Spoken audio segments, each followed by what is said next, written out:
Vous écoutez Radio Equinox, la chaîne du peuple. La chaîne du peuple. Bonjour. Dimanche, le président de la République a promis la bagarre aux enseignants qui revendiquent leur argent et des meilleures conditions de travail depuis des décennies aujourd'hui.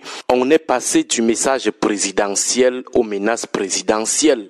Tout le monde sait ce que signifie mesure ferme chez Paul Biya. Le président a donc annoncé officiellement la bagarre contre les enseignants de l'OTS en cas de récidive. Une très mauvaise idée selon nous. Il pouvait bien se limiter aux mesures de décompression de l'atmosphère sans chercher à remuer le couteau dans la plaie. Malheureusement, il a ajouté ce que son système sait faire, menacer les gens, promettre la bagarre. Mais ce que le président oublie, c'est que avant de promettre la bagarre, il faut d'abord mesurer le rapport de force, mesurer l'opportunité et faire le calcul coût-bénéfice de la bagarre. Concernant le rapport de force, l'État du Cameroun, qui a tous les problèmes d'argent ces derniers temps, a-t-il les moyens de bagarrer contre les enseignants?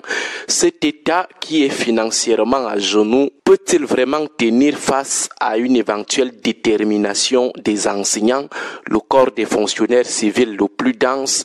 Si tous les enseignants décident de rester par exemple à la maison, décident de ne plus aller en classe, l'État va faire quoi? Le président va faire quoi?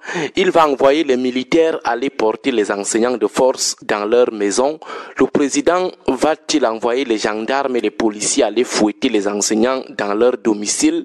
Dans son livre L'art de la guerre, Sun Tzu dit: si votre ennemi est plus fort que vous, fuyez. L'État n'a pas la force d'affronter un mouvement diffus, incontrôlé comme OTS. La preuve en est que c'est depuis des années que ça dure. En plus, l'État sur ce coup a la queue entre les jambes. Il est établi que l'État est largement fautif. Il n'a aucun argument acceptable sur cette affaire. De un, vous payez mal les enseignants, vous les entretenez mal. De deux, les miettes que vous leur devez, vous les retenez encore pendant des années. Certains meurent sans même toucher un franc de ces miettes. Ceux de l'éducation de base, les enfants de Krouy qui sortent de l'Eniège, pour finir petits enseignants de brousse de 20 000 francs, 30 000 francs, aucun d'entre vous ne peut accepter que son enfant, qui doit être intégré, travaille pour 30 000 francs, 20 000 francs comme vacataire quelque part, parce qu'il attend éternellement une intégration qui ne va jamais arriver. Même au niveau de la bataille psychologique, les enseignants que vous voulez menacer là ont de la rage à revendre.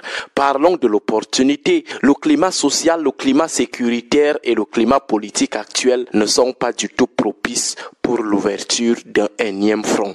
Vous pouviez vous limiter aux 105 milliards budgétisés, même s'ils sont largement insuffisants par rapport à ce que l'État doit aux enseignants. Quelqu'un va aussi entendre 102 milliards et croire aussi que les enseignants seront gâtés en 2024.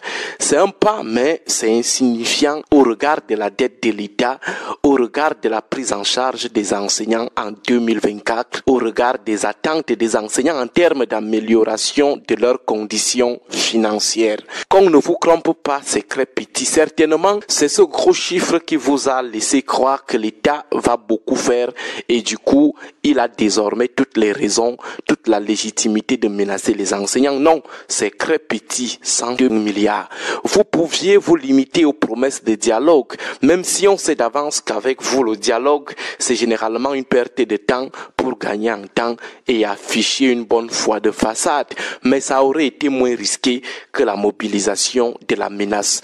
Le climat actuel, avec des tensions que le Cameroun connaît dans plusieurs de ses secteurs névralgiques, ajouté à cela la vie chère, pour nous autres chrysologues, les menaces que vous avez proférées là étaient inopportunes. Elles n'avaient pas leur place. Concernant le calcul coût-bénéfice de l'action, c'est l'État qui sortira toujours perdant de ce face-à-face promis aux enseignants de l'OTS.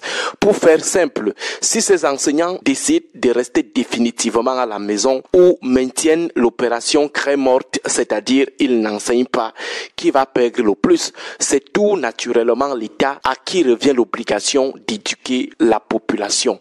Les années blanches, c'est l'État. Surtout que sur ce coup, c'est l'État qui est fautif et tout le monde le sait que vous avez clochardisé la profession d'enseignant et plongé les enseignants dans un système de racolage qui ne dit pas son nom. Les enseignants figurent aujourd'hui parmi les fonctionnaires les plus souffretés de la nation.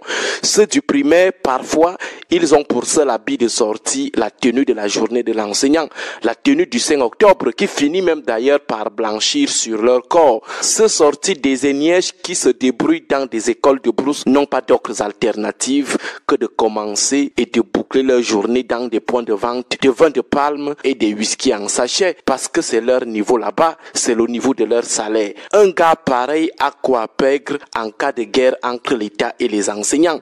Il va perdre ce qu'il n'a pas, il va chercher à préserver ce qu'il n'a pas. Sur ce coup, nous pensons humblement que le vendeur d'eux, c'est l'État. C'est lui qui a beaucoup plus à perdre, c'est lui qui a beaucoup plus à gagner. Peut-être, comme beaucoup de nos dirigeants qui promettent aujourd'hui la bagarre aux enseignants en 2024, leurs enfants ne fréquentent pas ici au Cameroun. Beaucoup ont un âge qui ne les prédispose plus à avoir des enfants au collège et à l'école primaire. C'est certainement pour cela qu'ils promettent le Sagat aux enseignants de l'OTS en 2024, sachant que ce sont les enfants des démunis qui vont plutôt souffrir. Agréable journée à tous. Permettez-moi à présent de dire quelques mots sur le secteur de l'éducation nationale. Malgré les efforts du gouvernement, la sérénité n'y est en effet pas complètement revenue.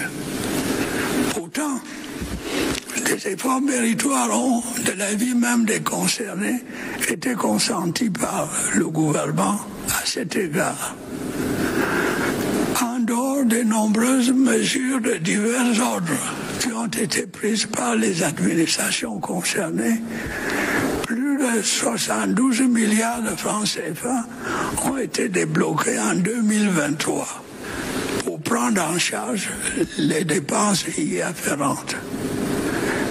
Une provision complémentaire de 102 milliards de francs CFA a également été constituée dans le budget de l'État au titre de l'exercice 2024 afin d'apurer les dépenses résiduelles. Il sera dès lors difficilement admissible que l'éducation de nos enfants continue d'être prise en otage par une frange d'enseignants dont les motivations réelles semblent s'écarter des objectifs affichés. Je voudrais être clair à cet égard. Autant je suis soucieux de voir les enseignants bénéficier des conditions appropriées pour l'exercice de leur noble métier, autant je suis intransigeant pour le respect du droit à l'éducation de notre jeunesse. Des mesures fermes vont à cet égard être prises pour veiller à ce que nos enfants ne se retrouvent pas victimes d'une éducation au rabais. Un dialogue constructif se poursuivra par ailleurs avec les syndicats reconnus pour progresser sereinement vers la prise en compte des aspirations et des préoccupations des enseignants. Mes chers compatriotes, au plan sécuritaire, de nombreux accidents de la route ont continué d'endeuiller nos familles et de priver notre pays de ressources humaines précieuses. Je voudrais le dire clairement, cela n'est pas acceptable. J'en appelle une fois de plus au sens des responsabilités.